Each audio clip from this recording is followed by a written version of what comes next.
American LCS, everybody, and joining me at the analyst desk for the second half of the show is Mr. Joshua Jatley Smith.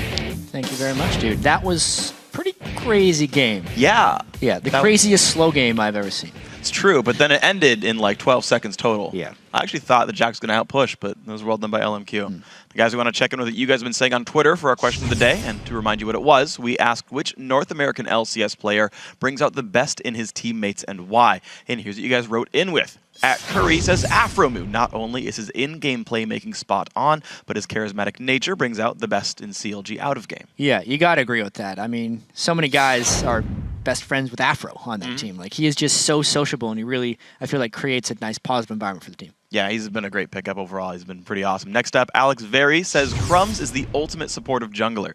He focuses on vision and lanes to bring out his team's skill. And that's going to be probably a very interesting thing for Dignitas in their games this week, especially when we saw already Amazing bringing out the Sightstone on Elise, more vision control, kind of going back in time when it was kind of the jungler and support's job to do the brunt of the work. Might be coming back. Yeah, we'll see. It's kind of like his style for sure. Next up, Garak 2G says Link being a reliable mid lane threat as well as shot caller gives CLG a solid foundation to build plays around. Got two guys on CLG at this point. I mean, the fact that Link transferred over to Cloud9 and was still just as successful means he's very good at working with pretty much anyone.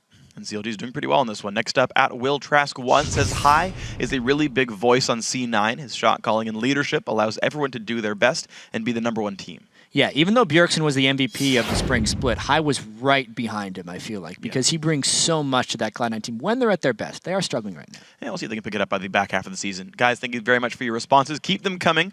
Tweet at LOL Esports. Use that hashtag LCS. But now we're going to send things over to Riv and Kobe for our next match. Thank you very much, Freak. It is time for Dignitas versus Team Curse, and we did make that caster lane swap. Kobe's with me now. The last time these two teams met, Crumbs was predicting an easy win, but Curse was able to hand dig one of their 2 losses this split, so take it easy.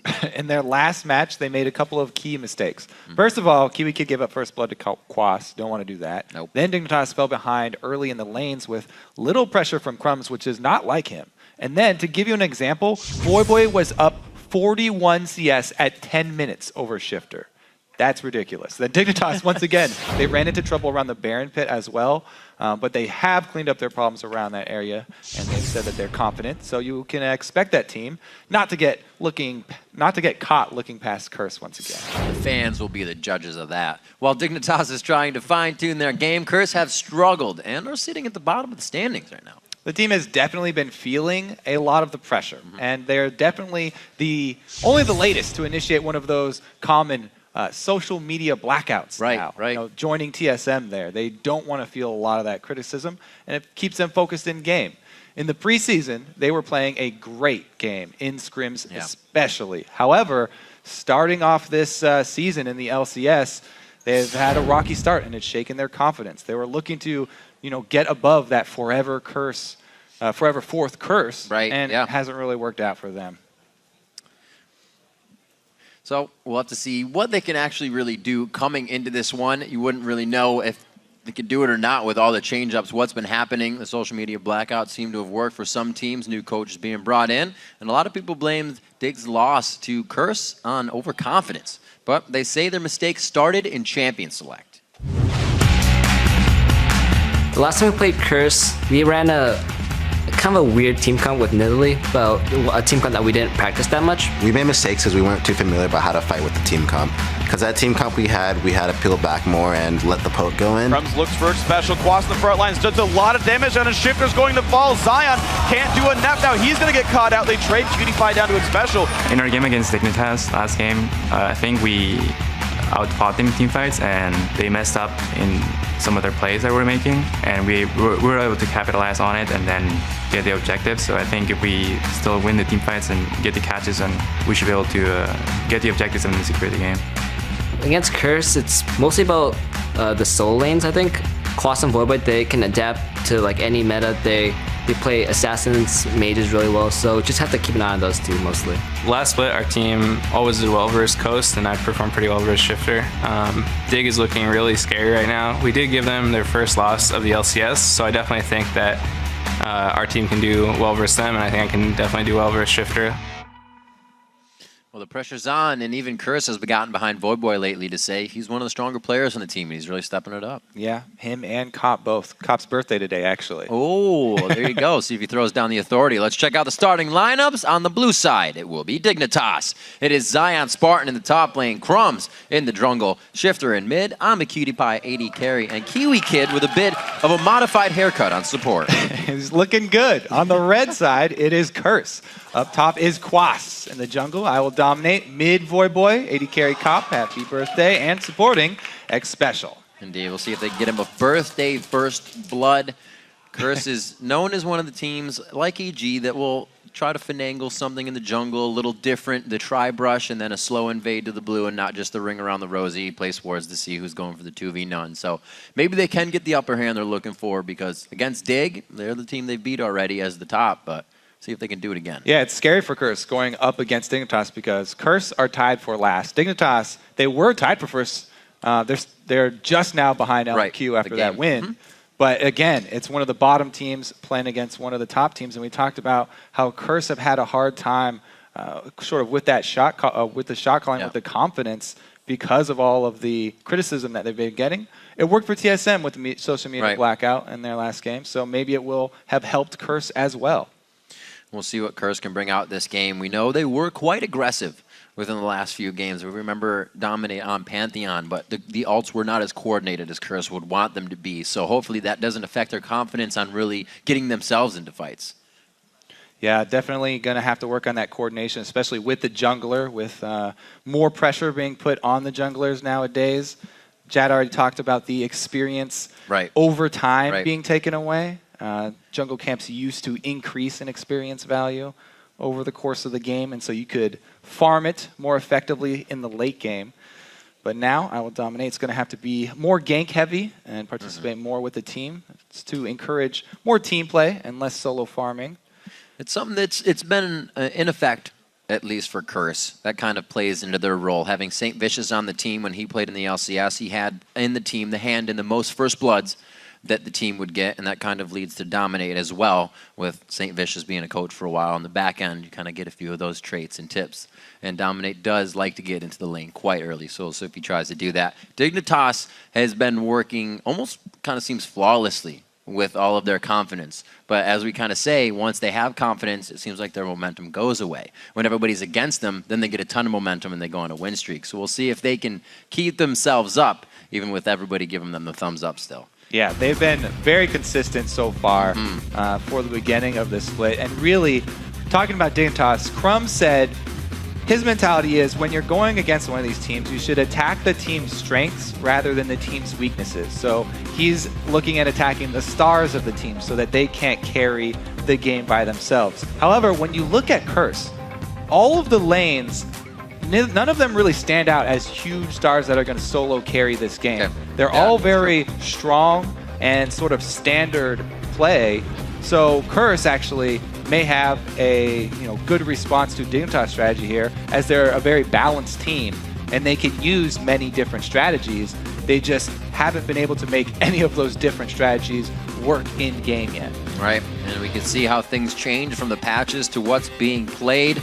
Jax, Yasuo, and Kassadin were the bans that Dig had last time being on the blue or the red side, I should say, but they are going to let that Yasuo through, something Voidboy has been using quite a bit lately as Lulu's locked in for Dig. Yeah, a lot of mid lane get through here because so much focus on the jungle here. Look at this, 4 junglers banned out. And these are sort of the new top 4 junglers for everybody with the changes to Kha'Zix. He has not been killed, but he may not be on this top level plateau anymore, along with the rest of these early game junglers that also provide utility later in the game.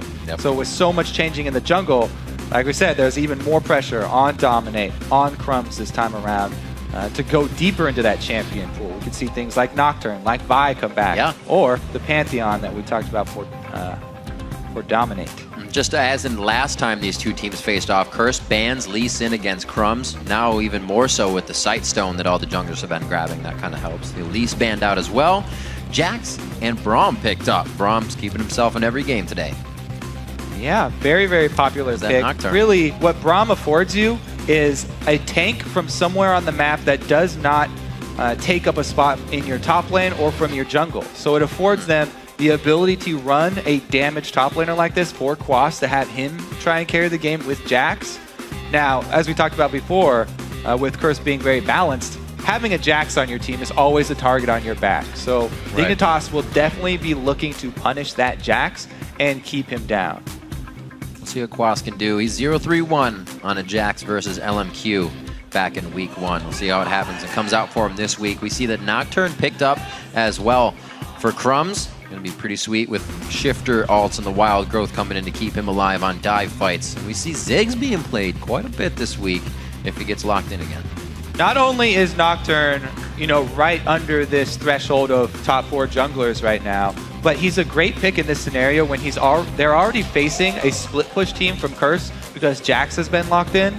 Using the vision denial of Nocturne to its fullest effect is really the sign of the great Nocturnes rather than just the good Nocturnes. Crumbs will leave his paranoia up for a long time before using it to close the gap, thereby putting the pressure on Curse to actually communicate more effectively.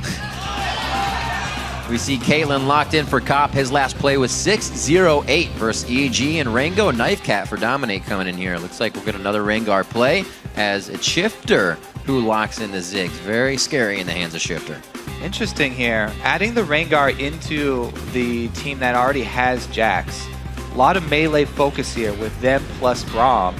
They could easily dive very deep into a team. However, the answer from Dignitas is locking in Ziggs. It's so hard for these melees to get through the minefield. And Ziggs also provides them a lot of wave clear. So if this 4-man squad with their Caitlyn, who really thrives on pushing, tries to shove down in a separate lane from Jax, then Ziggs does a lot to stop this strategy from Curse.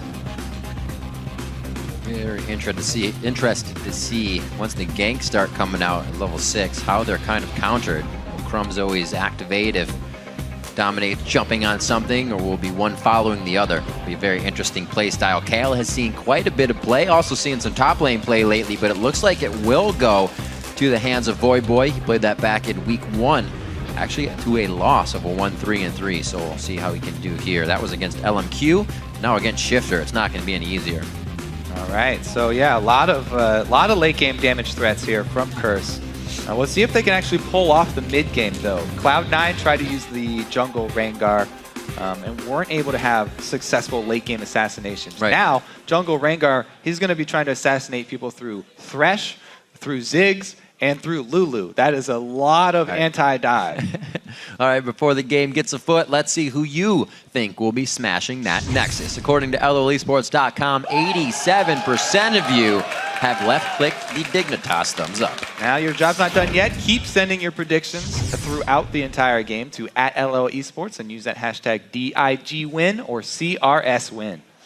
It'd be a pretty tight game here. Curse trying to really put their foot down in this league, picking up Xpecial at the beginning of the season, have actually gone through quite a few all-star supports in that position and kind of showing not lackluster results, but not the results that they wanted. There have been the plays. Cop has definitely been able to have a revolving door support and still stay as a pretty good AD carry. So they've almost made things hard for themselves, but still stayed as a top caliber team. Yeah, Cop's very comfortable on Caitlyn too. It's right up his alley with the play style as well as the skin 6-0-8 theme. game. But yeah, Cop, he likes to stand in the back line, put out the damage from a safe distance. Caitlyn will allow him to do that.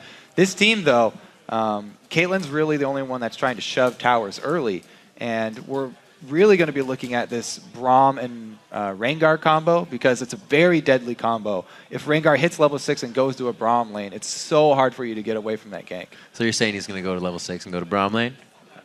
It's a Braum gank. Good combo. We'll see what happens. We're about to jump onto the Rift. Game 3 of the day. It's been pretty damn exciting. Just got out of a base race. We'll see what Dig has for Curse as we jump onto the Rift. The fans are happy to jump back into the action. All right, let's see here. We've got a Targons for Braum. Thresh has actually not opted for that. A lot of Thresh players really do like it, but he's going for the super early Sightstone. Does not want to get this Curse team let them have any vision advantage, because if they can shut down the moves early from Curse and keep up the pressure, then it'll be huge for Dignitas. Rengar is a very, very snowbally champion. Really relies on getting kills and assists to stack up his Bone Tooth item. That's now Hybrid Trinket as well. That's where he gets a lot of the power, and he can snowball out of control. But if he doesn't get these assassinations off, then he becomes a very ineffective champion, especially going versus a Dignitas team that has this much anti-dive. If Dominate does not get ahead, he's going to have a rough time. Curse going quite strong on this invade, as will be Dig most likely doing the same thing on the other side. Slowly but surely, we'll get the late wards, or deep wards placed, I should say. And they're going to go back for safety. Might see standard lanes here as well. We saw a bit of that setup, but teams are still milling about, so no really telling. Yeah, the unstandard thing here is a Voyboy with a Ghost and Flash on Kale instead of something like the Heal or Exhaust even. Interesting pickup for him. More mobility. They actually have 2 options for split pushing.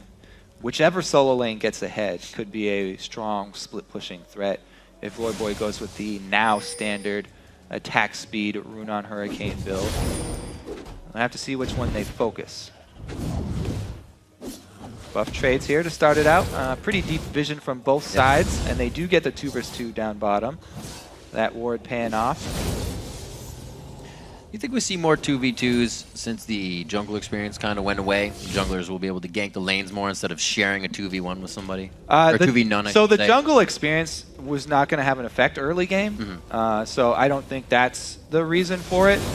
But there have been more of these standard 2v2 lanes with people actually seeking out the matchups here. Lulu early on is going to like to try and keep Jax down by herself. They actually don't need a duo lane up there to do it. However, with a jungle like Rengar, there's a lot of damage there. Jax can set up Rengar ganks as well.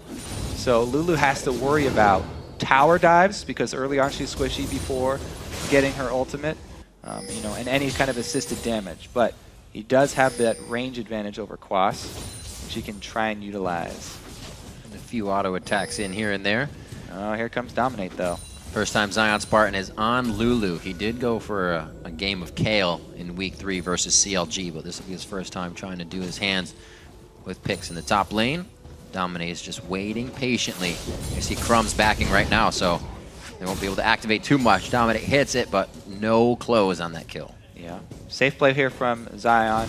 That is going to afford Quas early game farm, though. He's going to have a pretty strong early game here, actually.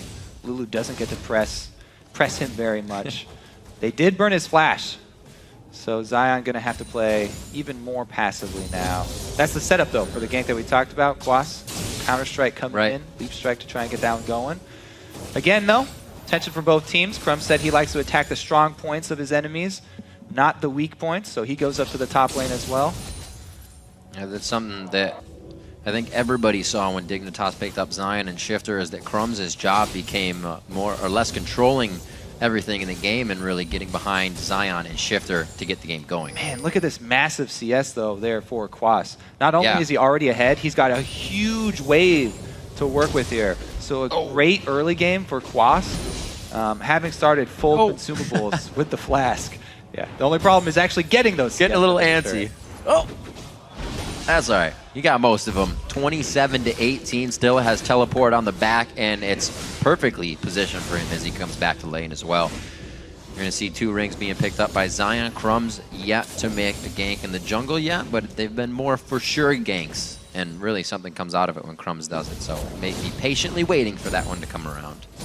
Yeah, now the thing I always like to watch out for with standard lanes is the respawn of second buffs. And Crumbs especially is a jungler that really likes to prey on his opponent's second spawn of their buffs, going for the 7-minute invade mark to try and either catch out one of the laners going to get the buff or actually just straight up counter jungling his opponent.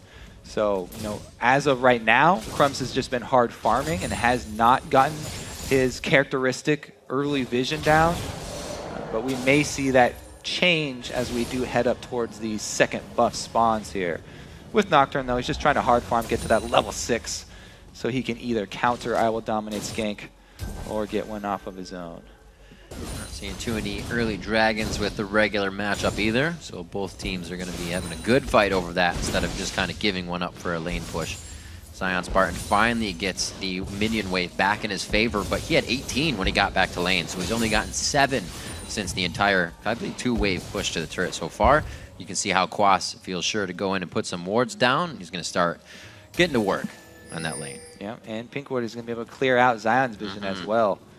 So much control over that top lane already. Wow, the piercing light doing quite a bit of damage. Cutie Pie could not connect with the passive, but Special already kind of giving up a little bit of damage with that Braum play. Yeah, Braum is a very strong support, and we've seen a lot of very nice cannon execution right there, by the way. A lot of emphasis has been put on Braum lately, but still, so many teams are rather first picking Lucian for the bottom lane than first picking Braum.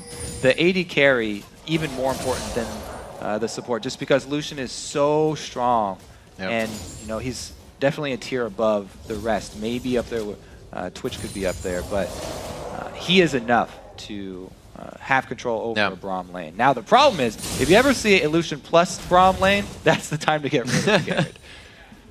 He's great against. Can shoot piercing light through with a little bit of damage and get that ardent blaze just behind over his shoulders. Yeah. Well, the double shots, you just instantly proc that stun pretty much. Yep. Let's see if Crumbs can make a dive happen here. Looks like some counter juggling. There it is. That second buff spawn. Crumbs at it again.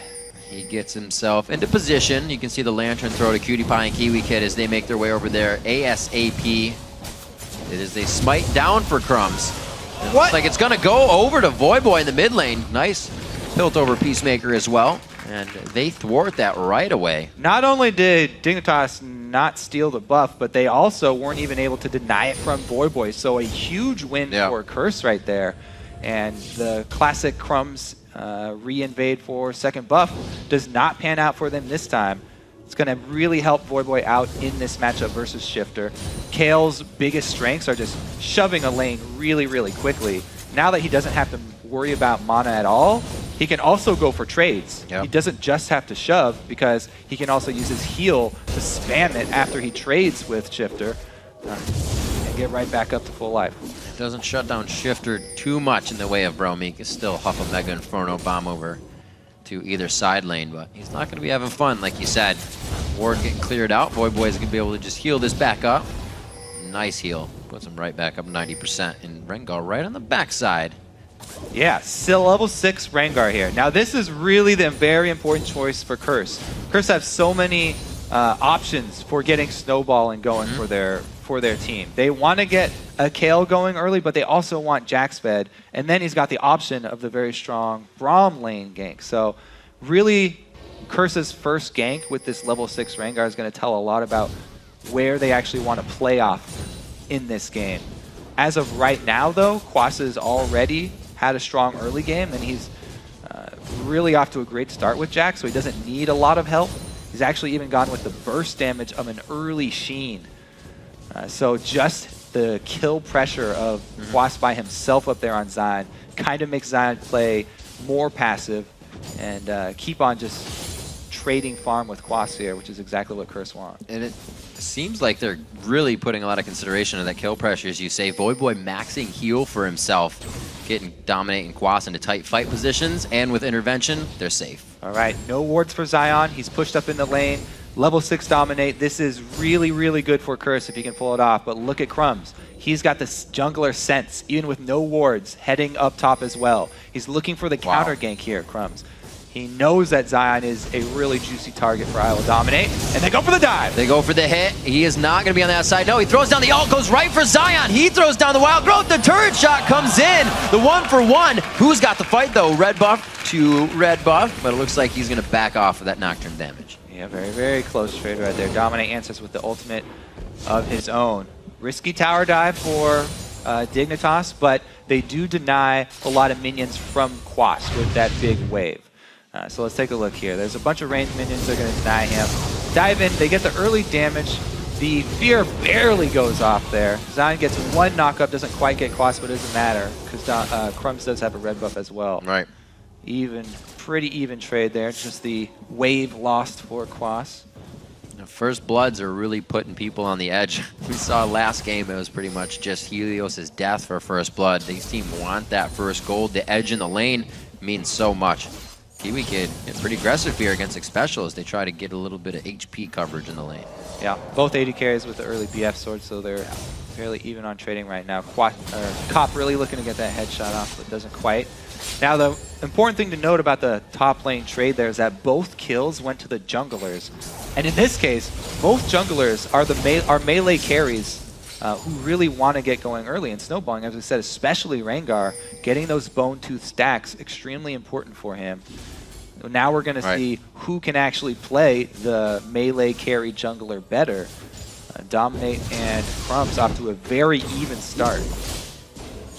Back and forth in the top lane. Looks like we could get another gank up there as well, but Xpecial, he gets the terror down. He's going to be feared out. Throws his ult down for Braum. And Cop, he is going to be safe just on the edge as it burns away. The Duskbringer, not enough to clean it up with the Lizard Elder. They just got a whole lot of bottom lane dear. pressure. Oh, what a guess! Oh my word! Cop squeezes tight and he stays alive. Health pot ticking for him. Now, what I was going to say, though, they have complete control of the bottom lane because it was a successful gank, even though they don't come out with a kill. Really good trade for them. So much damage put down to the duo lane that they are rewarded with that dragon. And Crumbs with the quicker move rather than dominate. Going for the next gank after the top lane fight much quicker. And he, taking that initiative really affords Dignitas that extra objective right now. Great play coming in from Zion Spartan, knowing he can just aggress very hard. A little short on the damage, but he is pushing Quas out of lane, and it's exactly what he needed. 19 CS down. It's been a little shaky. All right, blue buff number 3 started up for Curse there too. Gonna try and give it over to Boy. No one saw that. Tooth. Didn't miss any. 1-to-1 only in kills. Pretty low kill day with all the vision going out on the map recently. Nobody's keeping themselves safe. I think we are seeing the effects of Quas also not going for early sustain. A lot of Jax players will go with the early Cutlass. If not, upgrading it into the Blade of the Ruin King early. Still at least getting the early lifesteal there for sustain in lane. But he's gone more for the kill pressure of the burst. Going to rush that Trinity Force burst, starting with Sheen and moving into it. That's really the main thing that he does have over Zion, is the threat of a Rengar right behind him. And anytime Zion has to worry about Quas coming up with a leap strike, counter strike, and having a Rengar right behind him, which he does at the moment. Definitely keeping Zion Spartan at bay in most of their effect. Oh, maybe not this time. Coming in all secretive. No pink wards, but he sees it. He's going to get hit up quite hard. Wild Growth is still waiting to come up. And wow. I was going to try and describe how painful it is. No, I was going to try and describe how painful it is when that combo happens. But you really can't. You have to see it in action. And Zion just felt the full power with your eyes of it right there. All right, question answered, though. They are getting that that Jax ahead pretty early. Let's see if Dignitas can make their answers bottom. Dignitas always answering one after the other. They lose somebody in the top lane. They are going to seamlessly take down 2 in the bottom lane. They still got some time until a dragon comes up, but the teleport to the top helping Zion to keep himself somewhere near the CS mark. 121 up on 91, but actions all across the map kind of keeping things even. Now, these are very similar junglers, not only as players, but also as champions that the players are using. You can see Crumbs with pretty much an identical play to what Eyeball Dominant just did. However, very, very key factors here for Crumbs' gank. His was down bottom where they have 2 people, so not only did they get 2 kills, they also were able to take the turret after, whereas Quas, after the kill, can't take the turret by himself because there's not a lot of damage down on it, and Dominate didn't stick around for added damage under the turret. So Dignitas, they got more kills out of their gank. They also got the objective out of their gank. Another pick!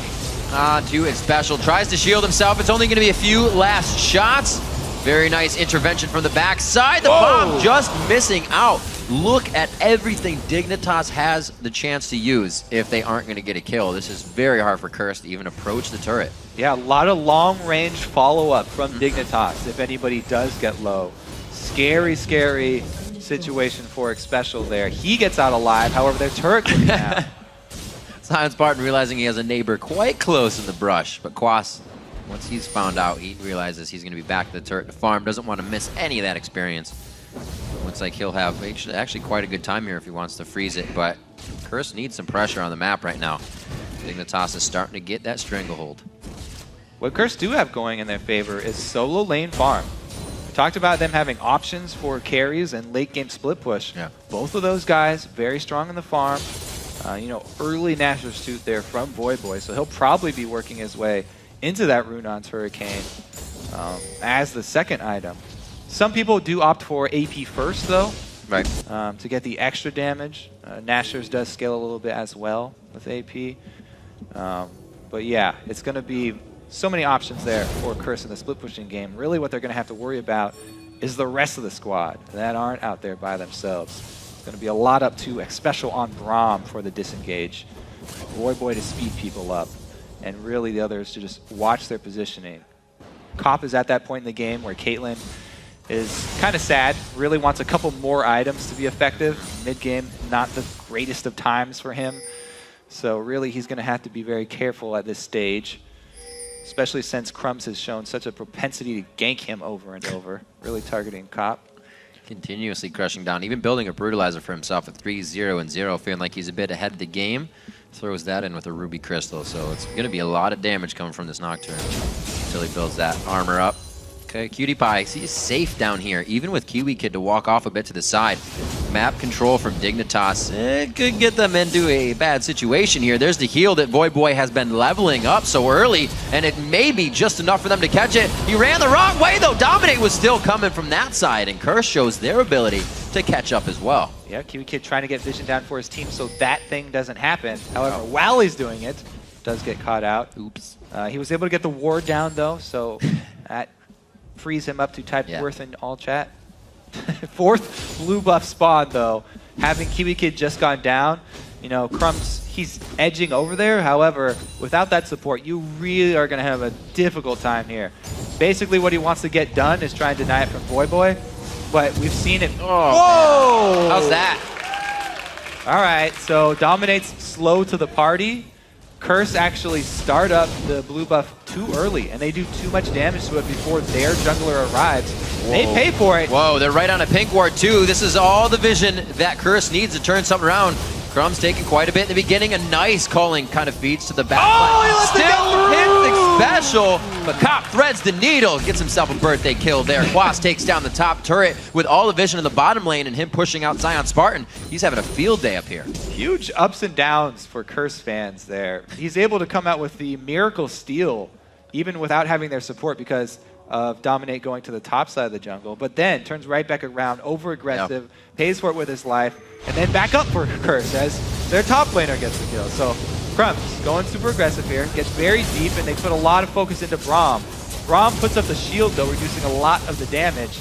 They don't get him down. Cutie Pie, no dash left, and Crumbs has a wall right next to him, so he can't even edge further over. Already spell shield being used as well, so couldn't have no answers there. And Cop finds his mark. However, the big story, you know, while there was a lot of action around blue, Quas up top is getting out of hand. Yeah. He's got the finished Trinity Force. He's able to handle Zion by himself, as we just saw. And now it was a perfect timing for him to come right down for Dragon because he secured the top lane for his team. But then he gets hooked. He's going to be able to handle quite a few people if he gets into the fight. There's a few shots right there. We still see Crumbs trying to make it in and out of the fight, but so low health after the last engage. Everybody's kind of weary. Extremely even game here. Now, taking Dragon for 1 kill is worth it in that exchange. However, what you have to watch is what Curse will do with the extra man advantage on the field. They need to press something. They're going towards mid right now and leaving their strong Jax as split push bottom. They do get the turret in answer, so Curse again able to come out with a pretty big exchange there for themselves. Very, very close game here. Absolutely. Both junglers ferociously feeding themselves through this one. Dominate finally getting the first 3 stacks on himself, so he gets that bit of movement speed and pushing out of combat. Always helps stack up the bone tooth. Crumbs playing quite a good Nocturne, but we see him finish the Youmu's now. And how fast he went down in that last fight, kind of prioritizing all this damage. We'll see if he changes that build up now that he has that damage. Yeah, I kind of like the route that Crumbs went, where he went with flat armor penetration early with the Ghost Blade. And it adds a lot of burst damage too, because when he jumps in, he can activate that, and it gives you a huge power spike for the duration. Since he's squishy, probably not going to be alive that long anyway. It'll be a really big benefit for him. Maximum output. However, Dominate has gone the opposite route. He went with percentage-based armor penetration here, and there's no armor really built on Dignitas yet. So really the flat penetration better early, and it's going to provide Crumbs a bit more threat when he does dive in. Now later, Dominate will already have that Last Whisper, but we'll see what he builds next, because both of these guys, as I said, on jungler is extremely similar. Going to be looking for those melee range, the melee assassins. Yeah, it does actually look like Voyboy will prioritize that ability power. As we said, he leveled that heal up, making sure everybody stays safe with the 2 killers of Quas and Dominate on the team. Already had a good intervention to keep Xpecial alive, so the fingers are warmed up for both teams right now. They've made some tight plays, and the aggression is definitely on. 4-0 and 0 for Dominate. Quas too deep. This could be bad for him. He has a ward to jump to over the wall. Nice break on the Terror Thread. He's going to be getting out safe. Cause a little Great stretch. escape there for Quas. Not even having to blow any summoner spell. He was deep in enemy territory, no vision for himself, 1 versus 3, and he gets out without having to use anything besides a ward drop. 235 to 244 in the mid lane. Not too big of a discrepancy in CS there. 80 carries matching up quite evenly. Cop getting that ace in the hole kill onto Crumbs so far, which was a nice shutdown on 3 kills. So a bit of surge of gold there as that finished Phantom Dancer. We need to start keeping a close track on vision. Everybody's changed out for sweepers here. However, not a lot of wards down deep for Curse in this Dignitas jungle. That's really going to hurt their ability to split push, as well as their ability for Dominate to pick people off with his ultimate. They really are going to try and outposition Dignitas. Both of these teams very similar in styles, looking for those very quick kills in transition. Well, Curse has done a very good job this game of not getting themselves into trouble after they do get ahead. Usually they'll get themselves into wanting too much, and then they crumble under that pressure of pushing themselves, even for just a blue buff after taking a dragon. Luckily, Dragon's on their side of the blue buff this time. They're safe. 23 minutes on to this. 3 turrets down on each side. That's the outer 3. So the second tiers still stand and still provide a diving turret for both teams. So interesting here, as you know, Curse have that little bit of split push advantage, but Dignitas have the wave clear really working for them with Shifter and Zion on those 2 APs. 2 AP players, both with AP builds. Each of them has great wave clear to sort of counteract this Curse situation where they've got Kale as well as Jax. Really going to be all about these junglers. Who gets the pick and who can actually get that kill early? Because both of them are very much all in, and both of them are going to have to deal with defensive ults, either coming from Kale or coming from Lulu, to try and defend their targets. Well, definitely seems like Dignitas is switching things up coming into this season. 2 coaches on their side. It's been a back and forth. Again, Kiwi Kid going for the blind ward. Uh-oh. I don't think the coach had that in mind. Good shield coming out. Also getting himself a bit of that summoner heal coming over from PewDiePie. He is throwing himself a Hail Mary right now, but it's not going to work or keep him alive long enough. 40 seconds on the clock there. Dignitas finds the move they want, pressuring Curse into a bad spot. Kiwi Kid with the face check bait there. Now Dignitas have a bit better anti-dive, and they're able to keep Kiwi Kid alive. Voyboy got himself in a really bad spot, and it does cost them inhibitor. Oh, the Kiwi Kid Sonic special! Oh, he got himself killed as well! Oh, throws himself in the flame. It's a little too hot for the toes. Goes down quickly. A 3K gold lead in a matter of seconds as Dignitas opens up the map through the middle. You might say that's unexpected, and with how quick it turned around from how slow it was going, but that's what happens when everybody in the game is building damage. Everybody's building damage here. There's so much damage on the field. If someone gets caught out of position for a second, they're dead. Bomb. And even if it's Braum jumping in there with the shield, Dominate doesn't want to take any piece of that culling, and his special goes down. He's like, no thank you. 4 seconds on Dragon. That can be grabbed right after this dance is done. Baron goes down. They're actually quite low. They need to be careful here. But I don't think Curse is going to try to stretch themselves thin either. Dignitas making a big move. 25 minutes in. Question now is, do they get the answer Dragon? If they don't get that consolation prize of the counter to Baron, the Dragon experience and gold that they desperately need, then they're going to be really far behind. They do go for it here. Since Dignitas were a bit slow in their recalls. So at least there's that for Curse. And they will stay competitive. Now, as one-sided as that looked for Dignitas, it was really all about positioning. Yeah. And Curse can easily still come back in this game. It's not out of reach for them just because they got a very commanding teamfight win. And because they already got that inhibitor, yes, it's a great lead, but Curse still definitely have the damage to make a comeback. If they can catch somebody out of position and actually complete a kill on it and not have someone walk into the rest of the team, then they can easily I don't know what you mean. turn the tables around. Still good farm in that top and mid lane. Solo lane's really holding strong. 241 to 178. Dominate gave Quas a really good helping hand in the top lane, and Quas is somebody who can kind of carry that by himself. We've seen them then matching up after the few ganks for Quas to come out on top. Holy, as he finishes the Blade of the Rune King now. The AP Rabadon's is final. She finished up by Boy. May see more attack speed come in after that portion. But it's all up to really how much they can stop this Dignitas push now to the top lane. Yeah, really. The test is now for the Curse wave clear. Curse's wave clear is a bit more dangerous They're pretty spread than out. that of Dignitas. They're They have not to ready. rely on Caitlyn and Kale, who can clear waves very quickly. Well, they don't want to defend this turret. They're trying to defend inhibitor ones, but they can clear waves very quickly. However, they do have to get fairly close in range. So it's a bit more scary for someone like Boy to be up there trying to clear this wave off. They're going to try and buy as much time as possible, but they aren't even comfortable defending 4 vs 5 and having Quas split push. They immediately call him back to base and try and set up that line of traps. And this is quite big as well. We talked about a bit of the armor pen for Crumbs, but the last Whisper finished up for I'm a Cutie Pie. No armor to be seen on the side of Curse just yet. It's going to be quite hard for them to really take any of these shots. Yeah, everybody building damage, as we said. There's a little bit of defense now coming in. Some Zanyas in the making. Yeah. For Zion there. He will be looking to stay alive longer so that he can use his ulti on someone else and then rely on the item.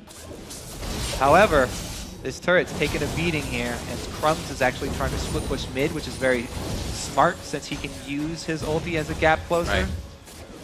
We'll see how long he's able to keep it up, though, and deny vision as well. Special's trying to get Lockets of the Iron. Solari finished as well as facing the mountain, so he can throw out a little bit more help for the team. Quas doing what he can to stop these super minions that are now flooding into the base. This is going to be what they take. Probably an inhibitor after it as well. Bottom lane is not pushed up for Dig, so this is what they have their eyes on, to stranglehold Curse here and open up the map even more. Throw down the ultimate to deny vision. Do they really even want anything? It's just going to be for the scare. Dig flexes their muscles at the inhibitor turret and gets the inhibitor out of it. What a beautiful combo there from Dig. They make it look so easy. Crumbs pops his vision denial, and Kiwi Kid walks right up, gets a hook right outside of that Fog of War, lands it easily onto Boy, killing the key component to Curse here, and Dignitas just make it look so easy. They're walking themselves in, taking a bit of damage from the outside, but it looks like they can mitigate this just enough. Dominate throws the ult on. They know he's up. They know he's alive. But like you said, that key component with the intervention that heals, Boy is down. And Curse has to rethink everything as they assess this fight. The grab again from Kiwi Kid just on the outside as they pepper the turret with more shots. The second Nexus turret goes down. Quas almost goes for broke as he does not dive into the fight. The rest of the team was going to the fountain. They push him out of base, but Curse, they're on their last breath here. This is the second game in a row where we're seeing a Jax who actually got off to a good start. A Jax who's actually powerful, and the team's not able to even utilize him as a split pusher because the rest of their team, their 4-man squad, cannot hold. you can't just have one person be extremely strong and be the split pusher. The rest of the team has to be able to deal with the Dignitas force and the Dignitas shove, the dive. The wave clear just is not there for Curse. They're not able to support this very strong Jax, who's got almost 100 CS lead over his opponent. Right. You know, and people don't want to fight him 1 versus 1, but they don't have to. Dignitas do not have to opt into that situation. They're going to take the fight that is more advantageous to their team comp. And we just saw Quas wanting to jump into that fight. That would have been a 4-person Counter-Strike inside the base, but Curse just kind of on the back foot. Yeah, as we looked at in Champ Select, this is a hard team to dive on. Right. On Lulu, ulti, Zig, Thresh, and even with all those, there's so much damage on Curse that we've seen them take huge chunks out of like Kiwi Kid when he's face checking, but still very, very dangerous for Curse melee carries to get in there.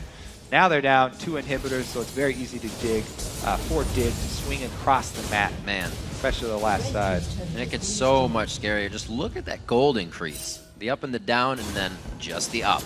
Just when Dignitas knew they had a hold. And basically these ups and downs are whenever the jungler is making a move for that team. You know, when it's Crumbs, full damage Nocturne going in, grabbing some kills and objective for his team. Or it's Dominate going for the assassinations.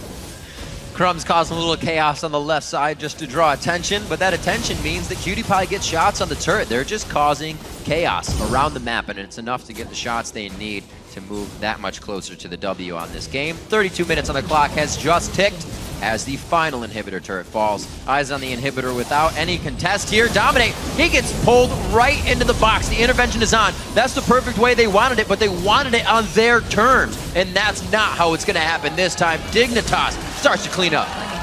Yeah, good game, Dignitas right there. Very, very commanding performance. With everybody building damage, it's all about positioning and split-second crowd control. Really, really well played, well executed from Dignitas there. And Team Curse, when you're running with Kale as your defense, it's all about timing. You have to get one of those intervention ultis to block a lot of initial damage. We weren't able to make it happen there. 32 minutes on the game, 10-5 and a 10,000 gold lead as Dig takes down Curse. Fantastically played game. See a little more Nocturne, or I should say a little more Rengar play and Nocturne play, as the junglers have been getting hit a little bit this week. Brahms made his appearance in the games, getting a little bit of change up, and still seeing the top tier teams get their victories. Yeah, I mean, we saw 2 carry junglers here. Neither of them go Feral Flare because it's been nerfed too hard. However, people that were worrying about having to go back to utility jungle, that you don't have to worry any longer. Very much viable still to go damage. It's just that the Lizard Elder is a much better choice than the Feral Flare. Zion Spartan really showing that game that just keeping his head in it. Even though things were getting pretty tough, they focused him over and over again. Yeah, he didn't try and overextend. He knew he was going up against this Jax and Rengar combo that can kill him extremely easily, which did one time. However, he was able to play further back and safer for a large portion of the game, trusted in the strategy that they came into the game with, and they played it out very, very well. A great game coming in for the entire team. Really, they switch up what they used in the last composition. We had Shifter on Italy, a Twitch game for Cutie Pie, so they are even just kind of, I'd say, what LMQ was. Every team says, oh, we'll only plan for this, but we're seeing more teams kind of have something for every team.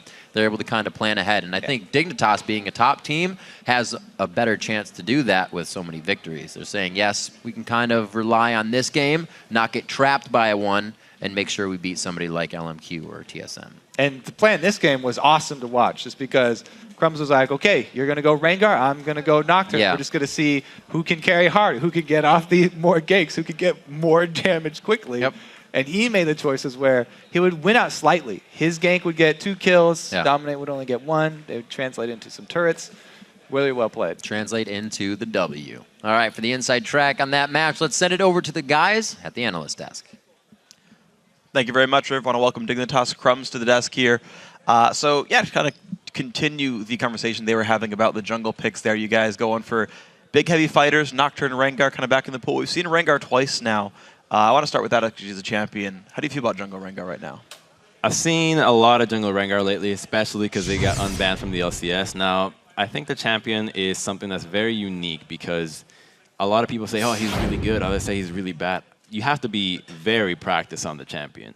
Like, if we're not good at the champion, you pretty much have to always build him AD first of all, because if you go tank, you're worthless. And to build him AD and pull him off successfully, you have to be almost a master at the champion. So I feel like Dominic played a very good Rengar. All the Rengars we've practiced against have been really bad. And then me playing Rengar, it's so-so. I mean, I'm getting there. I mean, I'm pretty comfortable with him, but not to a great level. And I just think the champion is just like a Nocturne. It's pretty much a different Nocturne. Yeah, I mean, speaking of which, there was a bit of a gank trade you guys had. One time the Rengar ganked the top lane. You got a double kill down at the bottom lane. You actually pull this up on the screen as a clip because Crumbs, kind of walk me through what you were thinking in the game here as the top lane gank happened and then the bottom lane gank, which we'll see right afterwards. I mean, we knew at this point that Rengar Jax is just way stronger in the 2v2 top. And honestly, no matter how far behind Lulu falls, she's still going to be useful. So I just let her do her thing. If she's dying, okay, I mean, at least she's going to have all her CC, while Jax really just needs all that damage. And then I know that Lucian does very well against Rengar, and we blew their summoners previously in another game. Yeah. So at this point, no summoners bot lane on the Caitlyn with a Thresh lane Lucian. Like, this is a free double kill. So their gank ended up not even getting a turret. They just got a kill. And then ours ended up getting a dragon and setting up for a turret. So it's just looking at the big picture as to what is going to get you more objectives. Yeah. It was a really interesting gank to watch as an observer because it was literally you were just trading ganks brute force through the lane and you guys got a much better trade. But something that was interesting about those two junglers is there were 4 jungle bans in that game. Do you kind of want to walk me through the process both teams were going through there? I think they just banned Lee Sin. I'm really comfortable on Lee Sin. And then they banned Jarvan because I think they probably thought Jarvan would be like my main champion. If Evelyn was out, Elise is out, and then Kha'Zix at the rework, right? So he's not that strong as a jungler anymore. He's more of a laner. He's not too strong early game, and evolving his ulti doesn't give you any good abilities that you want from a jungler. So Kha'Zix is kind of falling off as a jungler itself. So there's not really that many top-tier junglers. So perhaps their thought process was obviously, just ban all the junglers, take Rengar, and then, I mean, there is still plenty left. There's still Rengar, Nocturne, Vi. Hell, you could even do a Mumu, Rammus. Who knows? Do you think we're going to see more tank junglers come out, or is it still like go for the 3 if you can and then just kind of fall back if you need to? I mean, I think we'll only see those champions if all the other junglers are out, honestly. Like, you're going to see Elise and Lee Sin and all those, all as much as you can, just because they're so good. If they're banned, you have to adapt and do something else. Okay, so then taking a step back, I know last time you guys played Curse, you lost, and right before you'd said it was going to be an easy match. Was there some extra effort making sure you didn't make that same mistake again for this game? We were confident going into the game, but we did get a little bit taken back because the game plan didn't unfold starting from the level 1 as to how we thought it would. So we kind of did a little bit of staggering as to decide what we were going to do around the 1 minute and 50 mark when the buff spawned. So aside from that, though, we didn't really expect to have a standard lane. So it just ended up that on the fly, they decided to just go to camp top, we camp bottom, and that's how the game turned out. Do you want to talk a little bit more in depth about the thing that threw you off at 1 minute 50 seconds in this game? Well, usually right now what you see with lane swaps is people pretty much invade the side that the opponents are invading, right? So what happened was they chose to back their bot lane recall. They wanted standard lanes, so they just recalled. We're like, oh, okay, they want standard lane, so I guess that threw us off. All right. And then, like you said, it was actually a pretty close game. We have another clip of Kiwi Kid kind of baiting out the fight that ended up winning you guys the game. I want you to walk me through what your team was thinking and why this fight turned around the way it did. I mean, at this point, we're looking for deep wars to try to make plays. We're really struggling to get something going because I'm Nocturne. I want to get as many deep wars as possible to want to stay farming. So he falls for the Rengar, goes right in, and then they channel so much for him. And right here, we have a ward. Kale puts herself way out of position. So at this point, I thought she would just flash over and get out of that as soon as possible, but she doesn't do it quickly enough because Fear goes in, and as soon as that happens, they got chunked way too hard from the Ziggs ulti while trying to go on Thresh, basically. And then, since they were on that left side, we managed to push in because we had a wave coming in, and at this point, Cutie just goes in and gets a crazy double kill, and from this point over, that's game. Yeah, it was just this crazy series of almost unfortunate events for Curse because it had seemed like a very close game up until that point, as Amakudipai gets a little crazy down at the end there. Is that kind of a confidence thing for you guys that you're able to turn such a huge advantage off of just a single catch, or is that something you guys would have always done? I mean, not really. You know, you just have to see the situation. It just so happened to be that there's a wave right there. They zoned themselves off from the wave, and we got a pick, and we have the good ability to poke them off a turret because they have very weak wave clear. If Kale's dead, it's just Caitlyn Q to clear wave. That's barely anything. So we'll be able to take a turret off. And honestly, that engage right there is reminiscent of the one that I did in their blue side. When they focused on Thresh, I went in on the Braum and ended up dying for it. So since mine was earlier, I just ended up dying and we didn't get blue buff, but theirs was much later and when we were grouped already and we were able to take much more off that. That worked really well. And you guys went for Baron, and actually I want to kind of ask you about it was a really brief Baron fight, but basically it seemed like you guys pulled off the exact correct members. You had a QB kid like flay back the Rengar to block the steal attempt. Like, how is the coordination when you're like, okay, they're coming down to try to steal? Like, does everyone know their individual job? Does someone call out like, you peel, you guys deal damage? Because that was really flawless. Yeah, I mean, everyone knows what they have to do, right? If you're Thresh, you're not going to be hitting Baron for damage. So everyone knows their job. I mean, at that point, we were doing Baron, and then I was like, okay, you need to zone off Rengar. Does he have flash? And then QB's like, don't worry, man, I got this. I'm a god at this. Like, okay. So they just zoned them off, and then we just got a free Baron.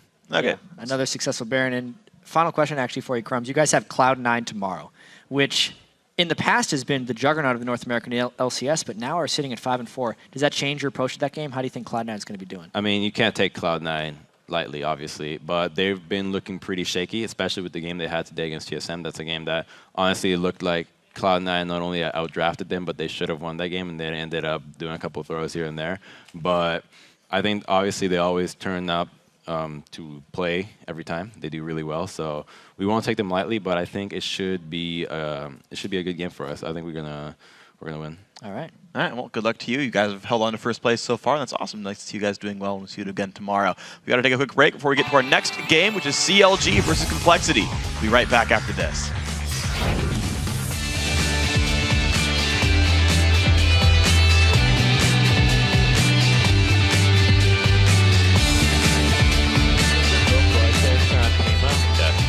How was it? Not very good.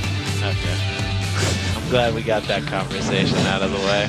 A really juicy target for Iowa Dominate, and they go for the dive. They go for the hit. He is not going to be on that side. No, he throws down the ult, goes right for Zion. He throws down the wild growth. The turret shot comes in.